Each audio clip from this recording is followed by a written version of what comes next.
It happened inside this house sometime over the weekend. 37-year-old Robin Lawrence stabbed to death. Beth Bathe is a neighbor. She says Mrs. Lawrence was alive and well Friday night. My babysitter picked up the Lawrence's babysitter at about 6:15 and took her to the subway. And my babysitter saw Mrs. Lawrence and the child, and everything was fine. Tonight, a little girl brought a bouquet of flowers to the front step of the Lawrence home. This is the program from her funeral, titled "We'll Always Remember Your Smile." And it has a beautiful picture of her. Looks so much like her at that age. To think you will never see your sister again, it's just unthinkable. Lori Lindbergh pushed open the door on Reseca Lane, and the smell hit her before anything else did. Then she saw it. Blood, dried dark against the bedroom walls, and somewhere in the house, a sound. Small footsteps, a 2-year-old girl, wandering room to room, alone, in a house that had been a crime scene for longer than anyone wanted to admit. Her mother was gone, and the man who did this had been free for almost 30 years before anyone even knew his name. Welcome to the channel. In today's case, the Robin Lawrence mystery. Do not forget to subscribe and tell us where you are watching from in the comments. Now, let us get into it. Before she was a case file, Robin Wall Lawrence was an artist. She graduated from Carnegie Mellon University with a degree in fine arts, and she carried that eye for beauty and meaning into everything she touched. One of her designs would go on to mean something far bigger than she probably ever imagined at the time. Robin designed the original medal for the Martin Luther King Jr. Nonviolent Peace Prize, an award that was later given to Rosa Parks herself. Robin's closest friend was a woman named Lori Lindbergh. The two had met years earlier at a ballet class, the kind of chance meeting that turns into a lifelong friendship. They were roommates in Washington, D.C., before Robin settled into her own life in Springfield, Virginia. People who knew her described someone friendly, expressive, fun-loving, the kind of person who made the people around her feel noticed. By 1994, Robin was 37 years old. She was married to a man named Ollie Lawrence, and together they had a 2-year-old daughter named Nicole. From the outside, it was an ordinary, quiet suburban life. A mother, an artist, a toddler, learning to walk and talk in a house in Fairfax County, Virginia. None of them had any idea that a stranger, somewhere out there, was about to walk into that quiet life and end it. In November 1994, that quiet life was about to end in the most violent way imaginable, and the man responsible was already inside her neighborhood.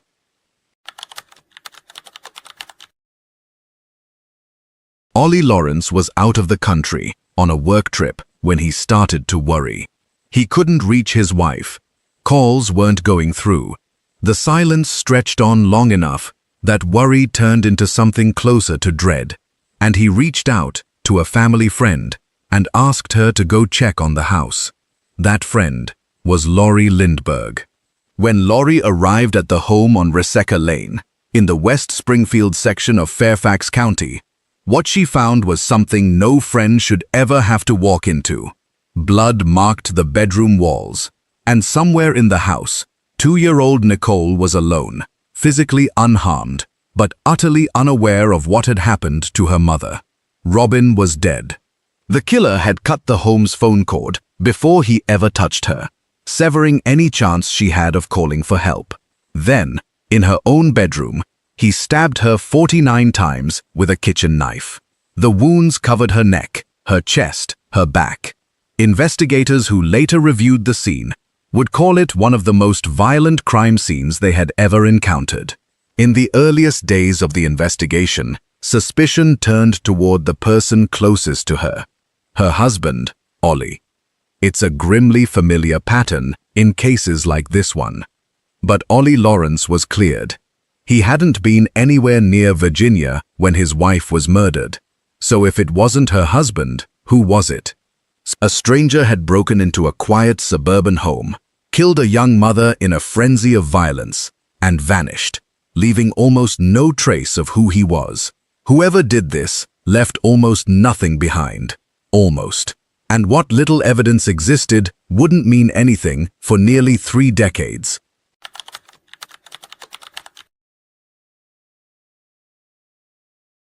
There was one piece of physical evidence at the scene that mattered more than anything else. A washcloth, left behind in the home, carrying a trace of the killer's blood. In 1994, investigators developed a DNA profile from that washcloth and ran it through ColdCase, the FBI's national DNA database. It came back with nothing. No match, no name, no face. Just a genetic profile belonging to a man who, as far as the system could tell, had never been arrested for anything, anywhere. With no suspect and no match, the case went cold. The file didn't close, but the leads dried up, and the years started to pass. Robin's family lived with an open wound that never had the chance to heal. They didn't know if they would ever get an answer. For a long time, it looked like they wouldn't. But the evidence wasn't destroyed. The DNA sample sat in storage, waiting for science to catch up to it. In April of 2021, 2 Fairfax County Police Department cold case detectives, Melissa Wallace and John Long, picked the file back up. They weren't starting from scratch. They were starting from a single washcloth and a DNA profile that had been sitting untouched for the better part of 3 decades. 2 detectives, 1 decades-old washcloth, and a killer who thought he'd gotten away with it forever. But technology was about to catch up to him.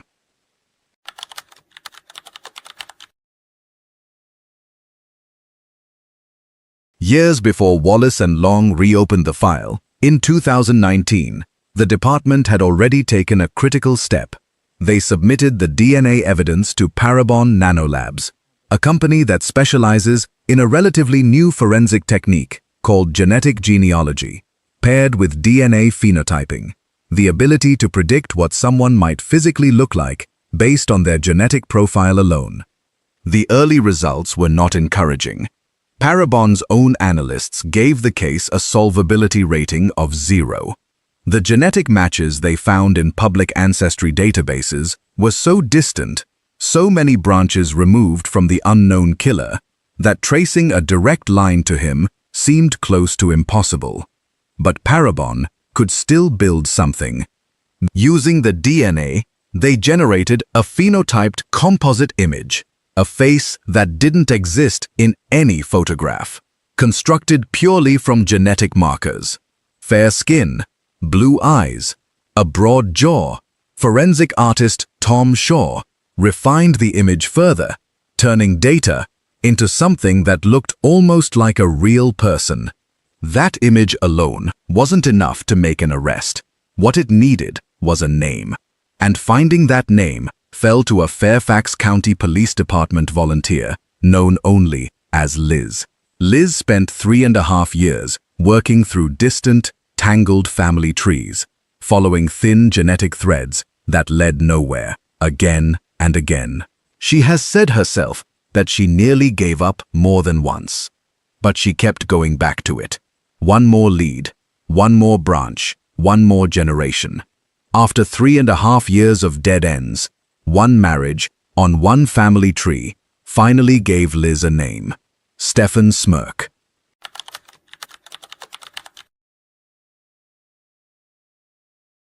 The name Stephan Smerk didn't immediately mean anything to detectives Wallace and Long.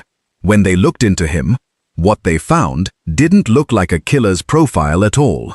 Smerk was 52 years old, living in Niskayuna, New York, a quiet town outside Albany. He worked as a computer programmer. He was married with 2 teenage children. And his background check came back almost suspiciously clean. No criminal record, not so much as a speeding ticket. But the resemblance was there. Detectives compared the Parabon composite image to old photographs of Smerk, a yearbook photo from 1988 and a DMV photo from 1998, and the likeness was strong enough to act on. On September 7, 2023, Wallace and Long traveled to New York and showed up at Smerk's home unannounced. They told him plainly who they were and why they were there, investigating a cold case murder from the 1990s in Virginia. Smerk's reaction was nothing at all, no surprise, no hesitation. He invited them in, and when they asked for a DNA sample, he gave it willingly. Detectives left that house without an arrest, without a confession, and without any confirmation that the DNA would even match. They had a clean-cut family man with no record and a hunch built on a genetic composite and an old yearbook photo. Detectives left that house with no real answer until just hours later when their phone rang.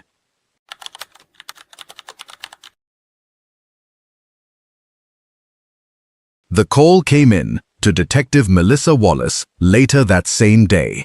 It was Stephan Smerk. He told her he was at the Niskayuna Police Department and he wanted to turn himself in.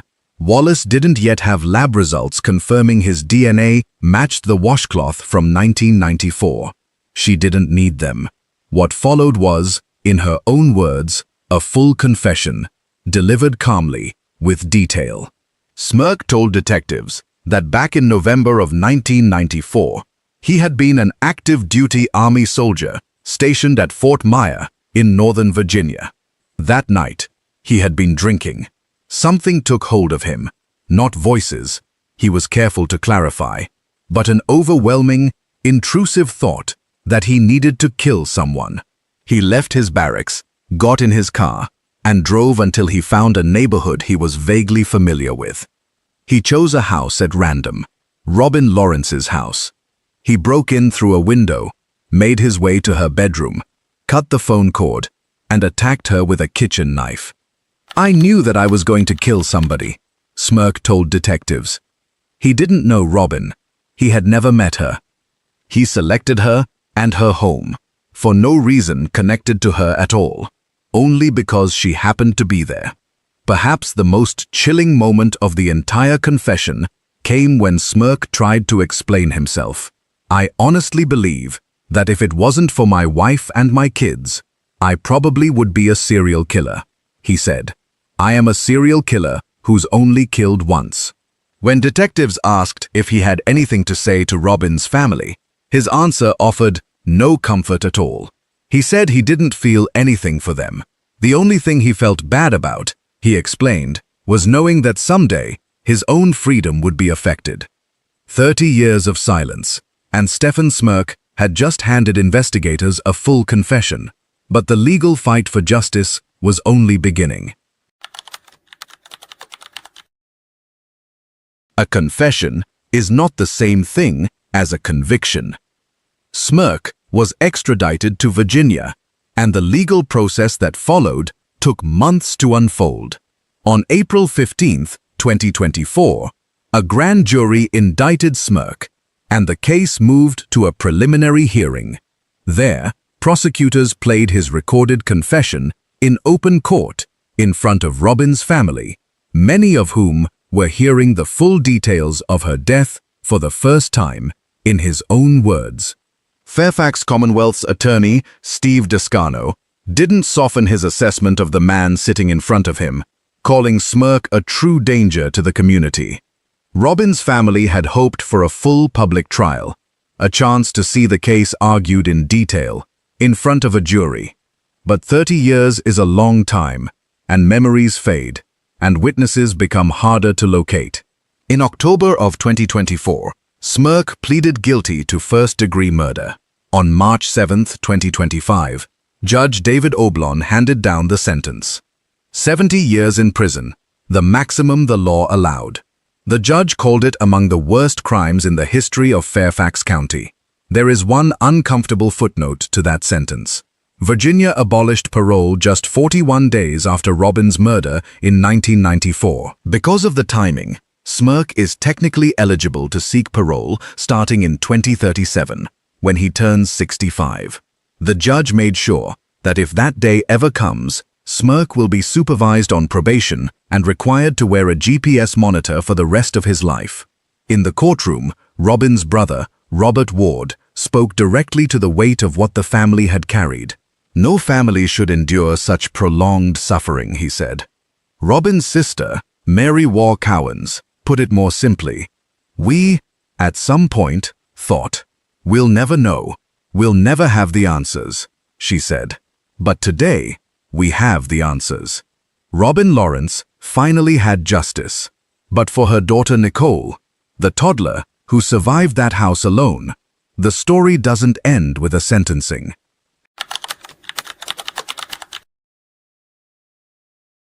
Nicole Lawrence was 2 years old the last time she was inside that house with her mother alive.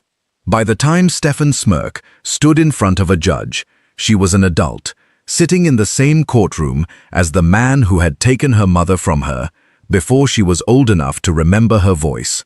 What closed this case wasn't a witness or a tip or a lucky break in the traditional sense. It was a washcloth that sat in evidence storage for almost 30 years, and a forensic technique that didn't even exist when Robin died. Genetic genealogy gave investigators a face built from nothing but DNA, and a volunteer genealogist spent 3.5 years turning that face into a name. Cases like this one are part of the reason cold case units across the country are going back through old evidence rooms today, looking for the next washcloth, the next unmatched profile, the next family still waiting for an answer. Robin Waugh Lawrence spent 30 years known mostly as a name on a case file. But she was an artist, a friend, a mother, and now, finally, her family gets to remember her as exactly that.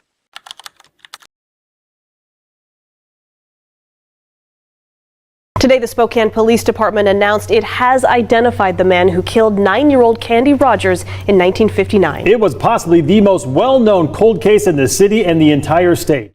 She already knew. In the time between that call and that meeting, she had searched online. She had found the story of a 9-year-old girl killed in this city in 1959 while selling campfire mints door to door. She walked into that building carrying what she already suspected about her own father. She volunteered her DNA without being asked. 2 days later, the results confirmed what the detective could not say on the phone. The DNA recovered from that little girl's clothing was 9 million times more likely to belong to Kathy Hoff's family than to any random person on Earth. Her father had been dead for 51 years. His name had never appeared in the investigation, not once, not in a tip, not in a report. Not in 62 years of detective work across 3 generations. He had been right there the entire time. This is the case of Candy Rogers. Spokane, Washington in 1959 was the kind of city where children walked to school alone, and neighbors did not lock their doors. West Central Spokane was a working neighborhood. Modest houses, familiar faces, the kind of block where adults knew every child by name, and nobody watched the clock when kids went outside. Candy Rogers was 9 years old, 4 feet 4 inches tall, 60 pounds. Shy by nature, small for her age, and deeply attached to the people and routines that made up her world. She lived above a neighborhood grocery store on the 2000 block of West Mission Avenue with her mother Elaine, a high school history and PE teacher. Her grandparents lived next door. She had a dog named Shep. She was a bluebird, the junior level of Campfire Girls of America. The program gave her something concrete to work toward: badges, goals, recognition for effort. She took it seriously the way 9-year-olds take seriously the things that feel important to them. March 6th, 1959 was the first day of the campfire mint selling season. Candy got out of school at 3:15. By 3:30, she was at her troop leader's house collecting her allocation. 7 small boxes of mints. She was too small to carry more. Her goal was clear: sell enough to earn a sales badge and qualify for a free week of summer camp. She came home and waited for 4 p.m., the official start time. In that half hour, she sat with her grandmother and ate an oatmeal cookie. She played with Shep. She talked through her plan. Which neighbors would definitely buy. Which doors to knock on first. She was not nervous. She was excited.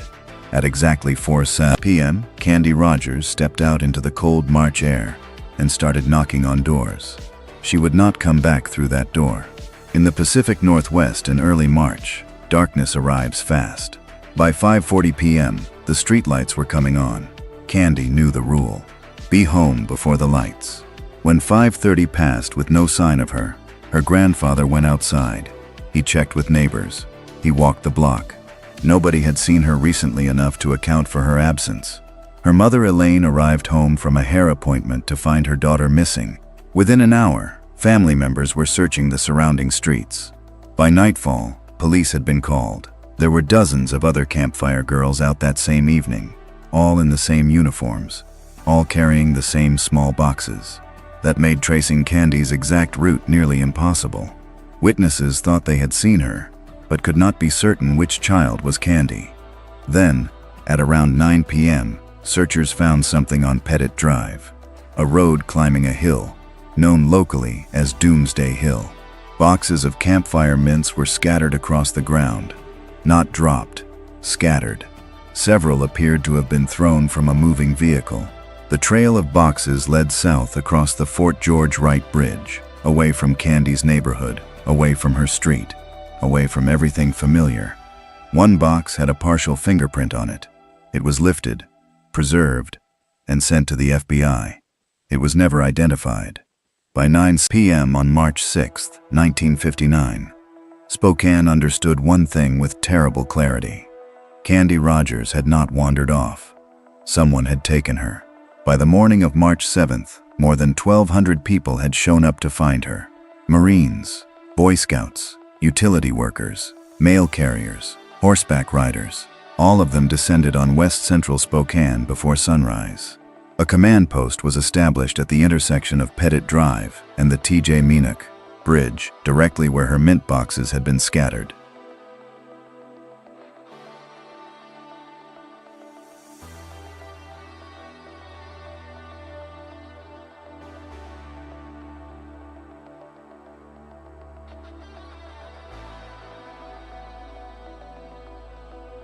No cameras. They had scattered mint boxes, one unidentified fingerprint, and a trail that stopped at the edge of a bridge. On March 7th, one day after Candy disappeared, a U.S. Air Force helicopter flying low over the search area struck high-tension power lines and crashed into the Spokane River.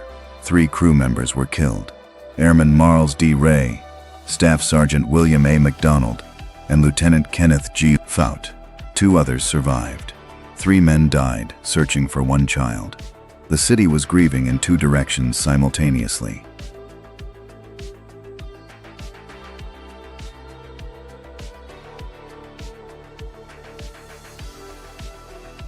And Candy still had not been found.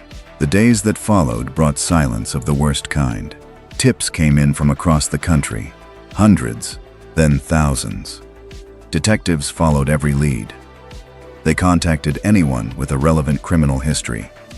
In 1959, there was no sex offender registry. Several suspects were identified and investigated. None could be connected to Candy with evidence. 16 days after she disappeared, 2 airmen from Fairchild Air Force Base were hunting in the woods off Old Trails Road, approximately 7 miles from Candy's home.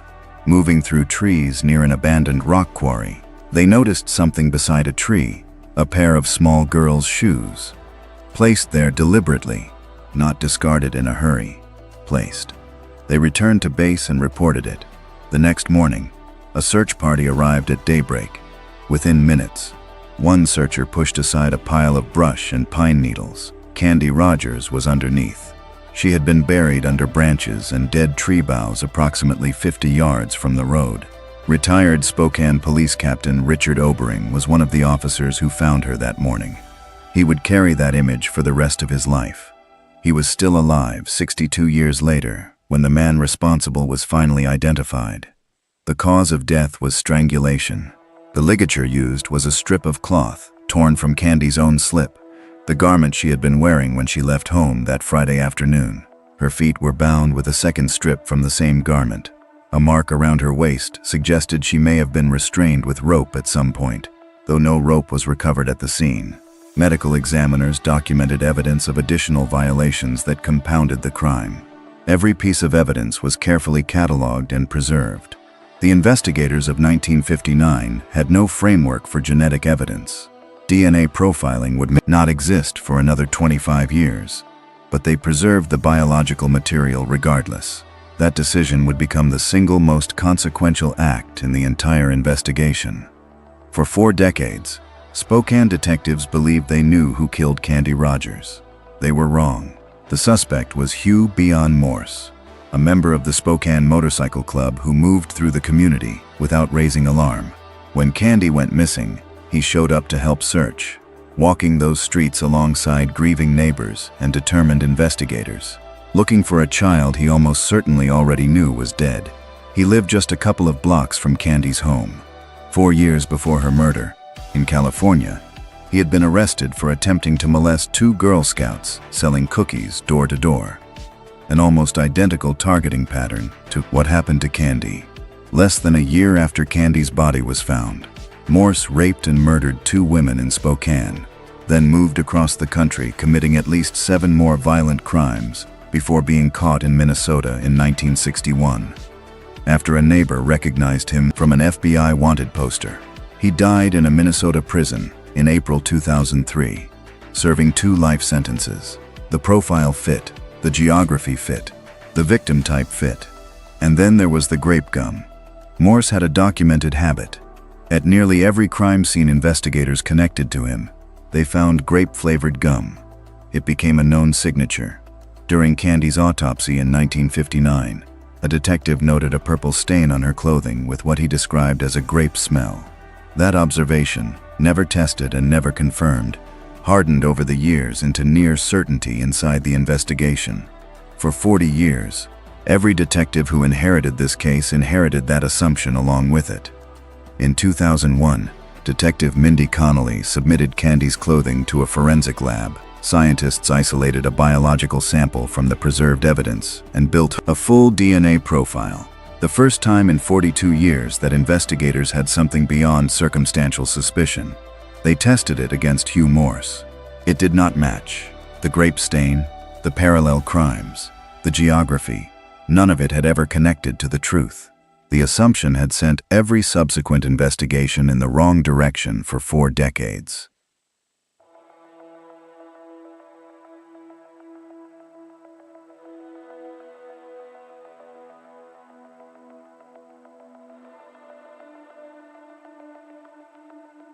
The National DNA Database. 0 hits. Complete silence. The real killer had never been arrested for anything requiring a DNA sample.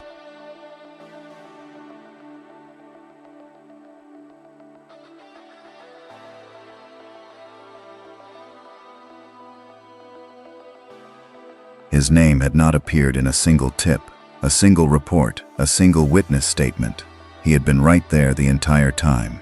There is one reason, and only one reason, this case was ever solved.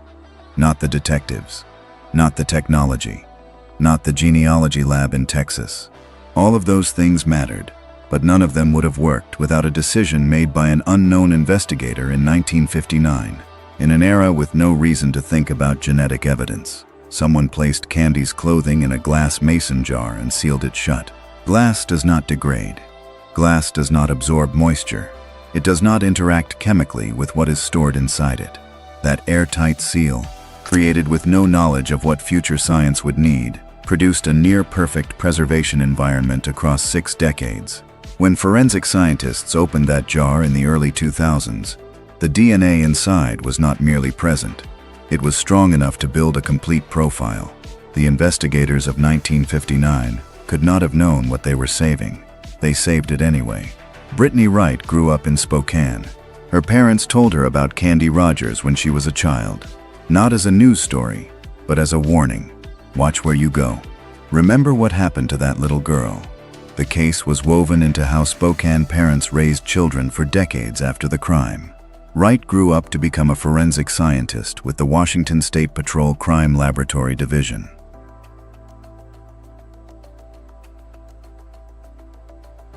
In 2018, when Spokane PD began reassessing its cold cases, Candy's file landed on her desk.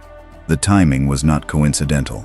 That same year, California investigators used a technique called forensic genetic genealogy to identify the Golden State Killer, a serial rapist and murderer who had evaded capture for 40 years. The method worked by running crime scene DNA through consumer ancestry databases, identifying distant relatives of the unknown suspect, then building family trees until investigators narrowed the search to a single name. The moment that arrest made international news, law enforcement agencies across the country pulled out their oldest unsolved cases and asked the same big question. Could this work for us? Spokane asked that question about Candy immediately. There was a serious problem. The DNA sample, while better preserved than it had any right to be, had still degraded across 60 years. It carried contamination. In 2020, Wright submitted it to a private genealogy lab. They declined. Too degraded, they said, and sent it back. That rejection was close to the end of the road. ColdCase had returned nothing. Every traditional lead was gone. If genealogy could not be done with what remained, the case was finished. Then Wright heard about Othram, a laboratory in Texas that specialized in exactly the cases other labs turned away. They had developed a proprietary method called forensic-grade genome sequencing, built specifically for degraded, contaminated, or near-depleted biological samples. In February 2021, Wright described what she had left to Othram. They said they could try. She packaged up what remained of the evidence, by her own description, down to the very last drops, and sent it to Texas. Othram built a genealogical profile and ran it through an ancestry database. The results narrowed to 3 brothers, all deceased, all from Spokane: John Reigh Hoff, James Andrew Hoff, Terry Allen Hoff. Forensic genealogy cannot distinguish between brothers. Their DNA looks nearly identical within a family tree. To identify which of the 3 had left his DNA on Candy's clothing, investigators needed a living relative. Only one of the 3 brothers had children. Only one path forward existed. Detective Stormont picked up the phone and called Kathy Hoff. In 62 years of investigation, John Reigh Hoff's name had never appeared in a single police report. Not as a suspect, not as a witness, not as a passing mention. As Stormont stated plainly at the 2021 press conference, he was not on their radar at all until September 6, 2021. Kathy volunteered her DNA without hesitation. The results came back on September 8th. The DNA recovered from Candy's clothing was 2.9 million times more likely to belong to Kathy's family than to any unrelated person. To eliminate any remaining uncertainty, investigators obtained a warrant and exhumed John Reigh Hoff's body on September 23, 2021. The direct comparison result came back on October 1st. The probability that the DNA on Candy's clothing belonged to Hoff rather than any other person, 25 quintillion to 1. That is the number 25, followed by 18 zeros. The case was solved. John Reigh Hoff was born on August 11, 1938 in Spokane, his own hometown. He grew up on the 2500 block of West College Avenue. He was not a drifter or an outsider. He was local, known, present in the same community as Candy Rogers. In 1955, at 16, he escaped from a state juvenile reform facility near Olympia and was caught near Yakima. That brush with the justice system pushed him into the military. He joined the U.S. Army at 17 and was assigned to Nike missile sites protecting Fairchild Air Force Base outside Spokane. On March 6, 1959, the day Candy disappeared, Hoff lived at 221 West Broadway Avenue. Candy's home was on the 2200 block of West Mission Avenue, 1 mile apart. 2 years after Candy's murder in 1961, Hoff was arrested in West Spokane. The charge was second-degree assault. What he had done: he grabbed a woman, forcibly removed her clothing, bound her using strips of her own garments, and strangled her before fleeing. She survived only because something interrupted him. He used his victim's own clothing to bind her. He used her own clothing to strangle her. That is an exact match to what was done to Candy Rogers. Hoff served 6 months.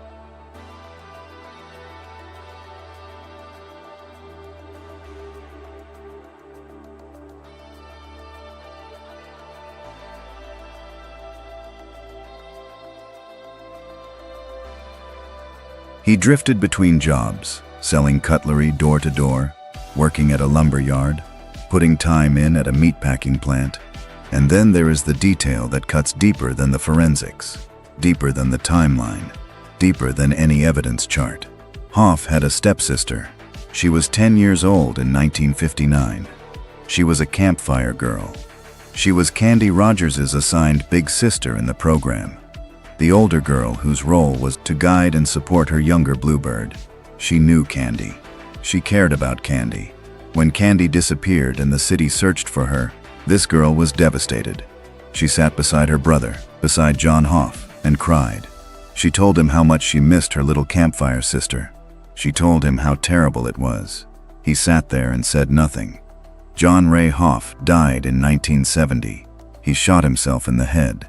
The date he chose was his daughter's birthday, the day she turned 9 years old, the same age as Candy Rogers when he killed her. When investigators went to confirm where Hoff had been buried, they found something that stopped the room.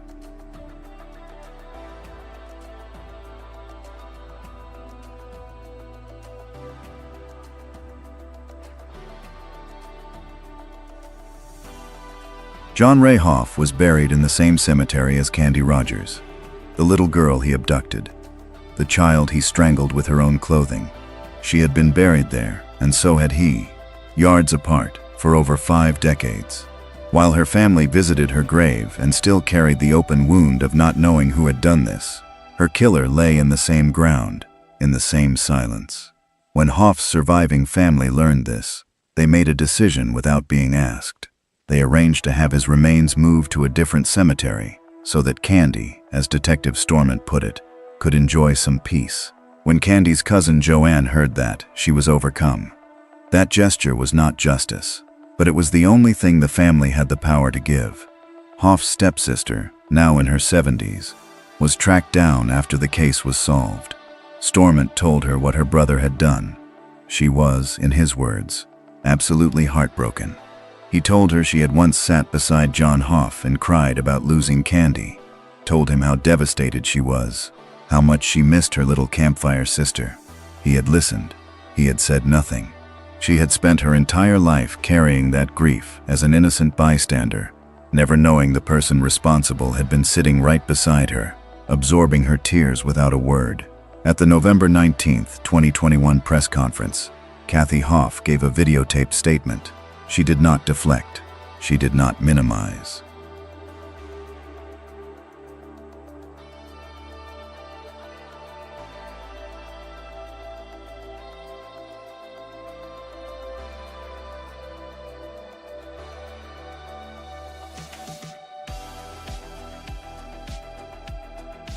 Because he doesn't get any punishment. His name has this on it now, and they can know it's solved. That statement deserves space. There would be no trial, no sentence, no courtroom where the law looked John Hoff in the eye and named what he was. He had already escaped that. What remained was only this, his name, permanently attached to what he did. The record corrected, the truth documented. It is not justice, but it is not nothing. Retired Captain Richard Obering sat in the audience at that press conference. He was one of the officers who had found Candy's body on March 22, 1959, who had pushed aside that pile of brush and pine needles and seen what John Hoff had left behind. He had carried that image for 62 years. He was still alive to hear the answer. "I thank God," he said, "that I lived long enough to see the end of this case." Detective Storment asked how many hours had been invested in the Candy Rogers investigation across 62 years, did not give a number. "This isn't measured in hours," he said. "This is measured in careers." 3 generations of detectives had worked this case. 3 generations had handed it forward with the same silent instruction: don't give up on her. The last generation did not. Candy Rogers was 9 years old. She wanted to earn a badge. She had a dog named Shep, a grandmother who gave her oatmeal cookies, and a whole street of neighbors she was excited to visit. A future that belonged to her by right was taken on a cold Friday afternoon in March 1959 by a 20-year-old soldier who lived 1 mile away and was never once suspected.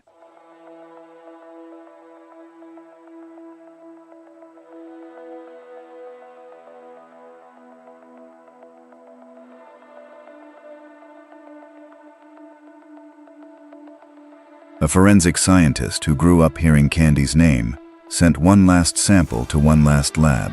A daughter answered a phone call and walked into a police station already knowing what she was about to hear.